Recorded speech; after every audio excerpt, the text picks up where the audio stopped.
Hi అందరికీ నమస్కారం. Welcome to our channel. ప్రస్తుతం మనతో పాటు గెస్ట్గా ఉన్నారు రామబ్రహ్మం గారు. సార్ నమస్తే. సార్ నమస్తే అండి. సార్, గత ప్రభుత్వంలో వైఎస్ జగన్మోహన్ రెడ్డి గారు చదువుకునే విద్యార్థుల్ని తన రాజకీయాల కోసం ఉపయోగించుకున్నారు. ఆఖరికి ఆయన అందించిన స్కూల్ బ్యాగ్స్తో సహా అక్కడికి బెల్టులు అన్నీ కూడా పబ్లిసిటీ కోసం తన ఫోటోలు వేయించుకున్నారు. ఇప్పుడు దానికి అతీతంగా విద్యాశాఖ మంత్రి అయిన నారా లోకేష్ గారు పిల్లలకి రాజకీయాలన్నీ దూరంగా ఉండాలని చెప్పి ఇటువంటి పబ్లిసిటీ లేకుండా చేస్తున్నారు. సో దానిపై మీ అభిప్రాయం ఏంటి? ఇప్పుడు మీ ప్రశ్నలోనే సమాధానం కూడా చెప్పేశారు మీరు. ఓకే, జగన్మోహన్ రెడ్డి ఏం చేశాడు, లోకేష్ గారు ఏం చేస్తారో మీరు క్లియర్గా చెప్పారు. సరే, దీని వెనకాల నేపథ్యం ఏంటంటే జగన్మోహన్ రెడ్డి తన స్వార్థం కోసం, తన రాజకీయ అవసరాల కోసం, తను చేసే దుర్మార్గాలు దోపిడీల కోసం నాడు నేడు అంటూ స్కూళ్ళ వ్యవస్థను భ్రష్టు పట్టించాడు. 100 రూపాయల రంగు డబ్బాతో గోళ్ళకు రంగులేశాడు తప్ప ఆ స్కూల్కి కావాల్సిన కనీస అవసరాలు తీర్చలేకపోయాడు. ఓకే, మరుదొడ్లు బాగు చేయాల, స్కూల్ బిల్డింగ్స్ బాగు చేయాల, పిల్లలకు మంచి పాఠ్య పుస్తకాలు ఇవ్వలేకపోయాడు, షూస్ ఇవ్వలేదు. షూస్ ఇవ్వలేదంటే ఇచ్చాడు, పనికిరాని షూస్ ఇచ్చాడు, పనికిరాని బెల్ట్లు ఇచ్చాడు, పనికిరాని బట్టలు ఇచ్చాడు. వాటి మీద కూడా తన ముద్ర, తన ఫోటో.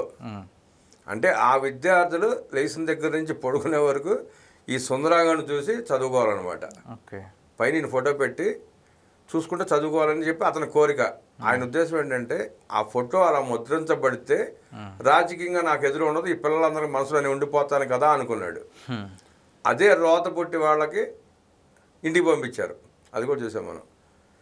నిన్న అసెంబ్లీలో లోకేష్ గారు చూపించారు క్లియర్గా. బెల్ట్ మీద బొమ్మ, చిక్కీ మీద బొమ్మ, కోడిగుడ్డు మీద ముద్ర, ఇవన్నీ క్లియర్గా చూపించారు ఆయన. విద్యార్థులు రాజకీయాలకు సంబంధం లేకుండా వాళ్ళని దూరంగా ఉంచి వాళ్ళు చదువుకునేలా, చదువులు వృద్ధి చెందేలాగా చేయాలన్నది లోకేష్ గారి సంకల్పం. ఆ దిశగా ఆయన కృషి చేస్తున్నాడు. ఈ జగన్మోహన్ రెడ్డి ప్రచార పెచ్చని తెలియదే ఉంది. ఆ మనిషికి పెచ్చో లేదా ఒక సైకో ఆనందం తెలియదు. ఉపాధ్యాయుల్ని వాళ్ళ వృత్తి ధర్మం పాటించకుండా, వాళ్ళ వృత్తికి విద్యాబోధన కాకుండా మందు షాప్ దగ్గర వాడుకున్నాడు, బ్రాందీ షాపుల దగ్గర. వాళ్ళ సెక్యూరిటీ గార్డులు పెట్టి మందు అమ్మించుకున్నాడు. బాత్రూమ్ నిర్వహణ, ఫోటోలు తీయటం, ఇది సరిపోయింది వాళ్ళందరికీ. ఇప్పుడు అవన్నీ తీసేసి ఉపాధ్యాయులు విద్యాబోధనకే ఉండాలన్న సంకల్పంతో లోకేష్ గారు దానంతా స్ట్రీమ్లైన్ చేస్తున్నారు. కరికులం కూడా మారుస్తున్నారు. ఆ పిల్లలకు పుస్తకాల బరువు తగ్గించడానికి సిబిఎస్ఈ తరహాలో సెమిస్టర్ కూడా తీసుకొస్తున్నారు. దాన్ని ప్రారంభిస్తున్నారు త్వరలో. ఆ కరికులం మీద చర్చ జరుగుతున్నాయి. ఉపాధ్యాయుల బదిలీ విధానంలో కూడా అక్రమాలు జరగకుండా ప్లాన్ చేస్తున్నారు, చూస్తున్నారు, జరుగుతున్నాయి. 16,347 ఉపాధ్యాయుల పోస్టు డిఎస్సి నోటిఫికేషన్ రిలీజ్ అయింది. ఎగ్జామ్ జరగబోతున్నాయి. ఈ విద్యా సంవత్సరంలోపే ఉపాధ్యాయులందరూ నియమిస్తున్నారు. అంటే 16,500 మంది సుమారుగా ఉపాధ్యాయులు లేని పాఠశాలను జగన్మోహన్ రెడ్డి నడిపాడు. ఓకే, ఇంకా ఆ బోధన ఎక్కడ జరిగి ఉంటుంది పిల్లలకి? ఇప్పుడు పిల్లలకి విద్య అందించాలంటే ఉపాధ్యాయులు ఉండాలి. లేరుగా ఉపాధ్యాయులు లేకుండా ఎలా నడిపాడు?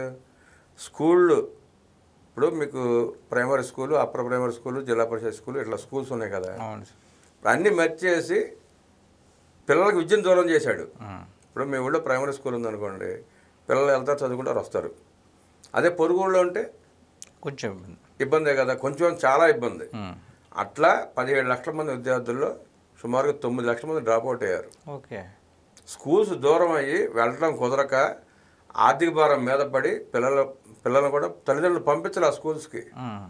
అట్లా డ్రాప్అవుట్స్ అలా వచ్చినాయి. వాళ్ళంతా ప్రైవేట్ స్కూల్స్కి వెళ్ళారు, వెళ్ళలేని వాళ్ళు ఇంటికాడే కూర్చున్నారు. ఇప్పుడు అవన్నీ పునఃసమీక్షించి ఏం చేస్తే బాగుంటుందని ఆలోచన ఉన్నాడు విద్యామంత్రి గారు. ఒక రకంగా ఇది లోకేష్ గారి మీద ఆయన నాకు భారం కాదు, నాకు ఆనందం అంటున్నాడు, కానీ ఆయనకి పెద్ద గుదిబండి అది విద్యాశాఖ. దాన్ని ప్రక్షాళన చేయడం అంత ఈజీగా జరిగే పని కాదు. ఆహ్నిసాలు శ్రమిస్తున్నాడు కాబట్టి ఆయన దాన్ని ఒక దారికి తీసుకురాగలుగుతున్నాడు. ఉపాధ్యాయులు కావాలి, మంచి స్కూల్స్ ఉండాలి, ఆ వాతావరణం కల్పించాలి పిల్లలకి. మళ్ళీ స్కూల్కి వెళ్ళి చదువుకుందాం అనే వాతావరణం కల్పించాలి. అంతకుముందు లేదు కదా. అంతకుముందు జగన్ రెడ్డి సభలకు వాడుకున్నాడు అంతే విద్యార్థుల్ని. అవును సార్. సార్, లోకేష్ గారు కొన్ని ఎగ్జాంపుల్స్ అయితే లైవ్లోనే చూపించారు అసెంబ్లీలో. ఒక బుక్ తీసుకున్నారు, ఇంటర్ బాటనీ బుక్ని. తీసుకుని దానిపైన ఫస్ట్ పేజీ చూస్తే మాజీ ముఖ్యమంత్రి అయిన జగన్మోహన్ రెడ్డి గారి ఫోటో అయితే ఉంది. అంతకుముందు ఇలాంటివి ఏమన్నా చూసారా మీరు ఇన్నాళ్ళ అసలు రాజకీయంలో? ఎప్పుడు ఎక్కడ లేదండి. పిల్లలు చదువుకున్న బుక్లో ఇప్పుడు మీకు టెక్స్ట్ బుక్ ఉంది, టెక్స్ట్ బుక్ 9 పేజీల మీద తన ముద్ర ఉంది. లోకేష్ గారు చూపించింది అదే. అవును సార్. టెక్స్ట్ బుక్ ఓపెన్ చేస్తే మొదటి 9 పేజీల్లో జగన్మోహన్ రెడ్డి ఫోటోనే ఉంటుంది. అదే దౌర్భాగ్యం. ఇప్పుడు పిల్లలు గూగుల్లో కొడితే ఏమవుతుంది జగన్మోహన్ రెడ్డి అంటే? మీరు గూగుల్కి వెళ్ళి సెర్చ్ చేస్తే ఏమని వస్తుంది? 420 జగన్మోహన్ రెడ్డి 420 అని వస్తుంది.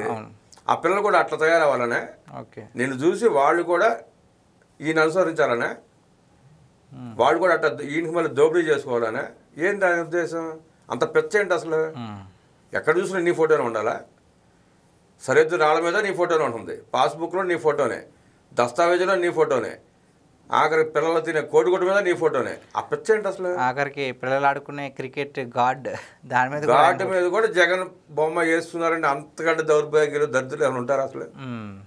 ఇప్పుడు ఆ కన్సర్న్ మంత్రి, ఆ డిపార్ట్మెంట్, లేకపోతే ఐఏఎస్ ఐపీఎస్ ఆఫీసర్ ఎవరు ఉంటారు కదా, ఆడదాం ఆంధ్ర అని చెప్పి దోపిడీ చేశారు. దాంట్లోగా దోసుకుంది ఇదంతా. దాని తాలూకా సేఫ్ గార్డుల మీద జగన్ రెడ్డి బొమ్మ పడింది. మరి ఆ మంత్రి ఏం చేస్తున్నాడు, ఆ శాప్ చైర్మన్ ఏం చేస్తున్నాడు, ఆ అధికారులు ఏం చేస్తున్నారు?